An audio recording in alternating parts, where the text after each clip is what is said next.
Democracy को dynastic politics किसी तरह से नेगेटिवली उसके ऊपर इम्पैक्ट करती है, मैं इससे बड़ा डिफ़र करता हूँ। देखिए, डेमोक्रेसी जो है वो विल ऑफ द पीपल है। बाप है तो उसके बाद बेटा आ जाता है, बेटे का फिर बेटा या भाई या कोई बहन, अब उन्हें भी खड़ा कर देते हैं कि तुम यहाँ आ जाओ। ये बाकी तो कोई दुनिया में हजारों काम है, ये काम उन्हें अपने खानदान के लिए यही सोचता है। जब तक कोई स्ट्रगल नहीं करता आपको प्लेट में आजकल कुछ भी नहीं मिलता। आपकी अगर स्ट्रगल हो तो लोग आपको एक्सेप्ट करेंगे, आपकी स्ट्रगल ना हो तो आप जिस भी खानदान से आ जाए लोग आपको नहीं एक्सेप्ट करेंगे। हम यंग जनरेशन है तो उस हिसाब से हमें करना चाहिए कि हमारे थॉट्स भी तो उनसे मिले ना, और जो पुराने हैं उनकी पुरानी थॉट्स हैं।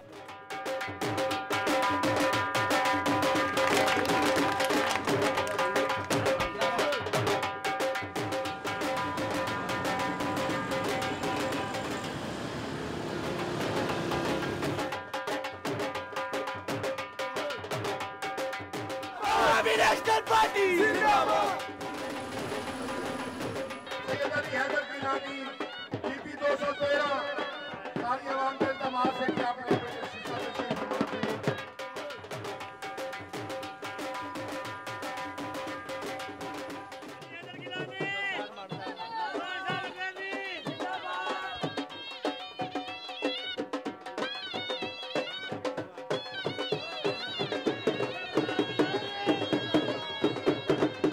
मेरा कोई पॉलिटिकल एम्बिशन नहीं था, मैं नहीं चाहता था कि मैं पॉलिटिक्स में आऊँ, लेकिन हालात कुछ ऐसे बने 2011-12 में कि मुझे आना पड़ा गिलानी साहब की डिस्क्वालिफिकेशन के बाद। अगर मैं ये कहूँ कि पॉलिटिक्स हमारे खून में है तो ये गलत नहीं होगा। ये नहीं होता कि हम कहें कि हमारे ये 50,000 वोट हमारी जेब में है, ऐसे नहीं होता। हमें मेहनत करनी पड़ती है, पूरे 5 साल हम आवाम को टाइम देते हैं, आवाम के अंदर मौजूद रहते हैं, उनके मसाइल सुनते हैं, हल करने की कोशिश करते हैं।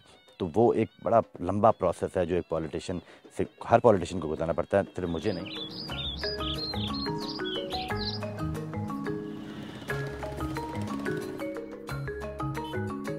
कई है तो कई चले गए, जेड़ा आंदा अपने निजाम बनांदा तो चलो।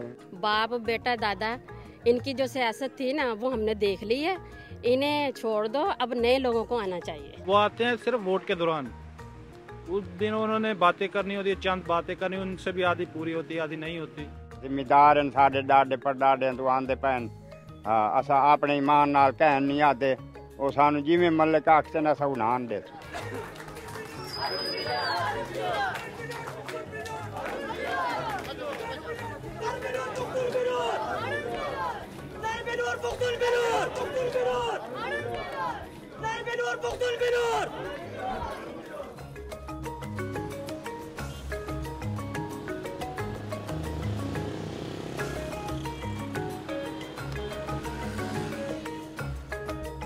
जो मेरे शहीद ससुर थे वो एक सेल्फ मेड मैन थे, पॉलिटिकल फैमिली से नहीं थे। उनको शहीद ना किया गया होता तो हमारी इस फील्ड में निकलने की ज़रूरत ही ना आती। सो इस तरह का हेरेडिटरी पॉलिटिक्स में एक बैकग्राउंड भी होता है, एक कुर्बानियाँ भी होती हैं। आपकी फैमिली के साथ एक अरसे दराज से वर्कर्स मुंसलिक होते हैं, उनकी मेहनत होती है। अगर मैं ना निकलती तो उनकी वो सारी मेहनत ज़ाया हो जाती।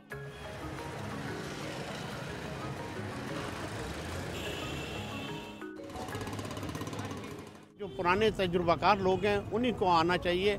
नए लोग जो है ना उनका ना तजुर्बा है ना कुछ है, मुल्क का बेड़ा गर्क कर दिया है। हमें तो किसी चीज़ का फ़ायदा नहीं मिला और ये नस्लों तक बैठते हैं और इनके अपने पेट ही नहीं भरे जाते कि ये लोग हमेशा अपने पेशावर के लिए वफादार रहे हैं। देखिए शहीद भी हुए हैं, अब तो इनका लहू भी शामिल हो गया है।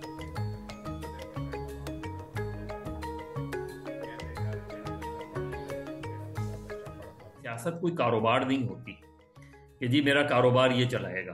बाप को इस लिहाज से बेटे पर सख्ती करने की ज़रूरत है या बेटी पर सख्ती करने की ज़रूरत है कि हाँ जाओ पहले जाके अपने मोहल्ले में सियासत करो, जाओ काउंसलर बनो, फिर यूसी का इलेक्शन लड़ो, फिर आप अगर और कामयाब होते हो तो आप डिप्टी मेयर बनते हो या यूसी चेयरमैन बनते हो।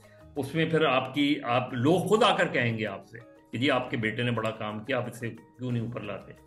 बजाय इसके कि आप ऊपर से इम्पोज करो किसी को। पॉलिटिशियन का बेटा पॉलिटिशियन जब बनता है उसके लिए उससे भी ज़्यादा सख्त एग्ज़ाम्स हैं। कहना तो बड़ा आसान है कि डायनेस्टिक पॉलिटिक्स है और ये बड़े आसान है जी, इनके वोट अपनी बिरादरी के वोट होंगे या इनके मुरीदैन के वोट होंगे या फिर इनके कोई रियाया होंगे।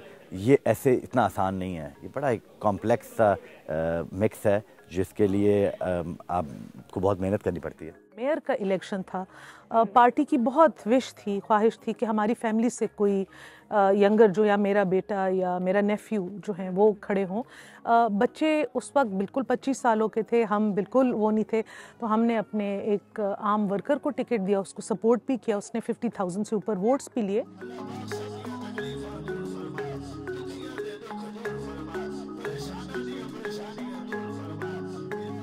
हमारे यहाँ पार्टीज के अंदर डेमोक्रेटिक कल्चर फरोग ही नहीं पाया।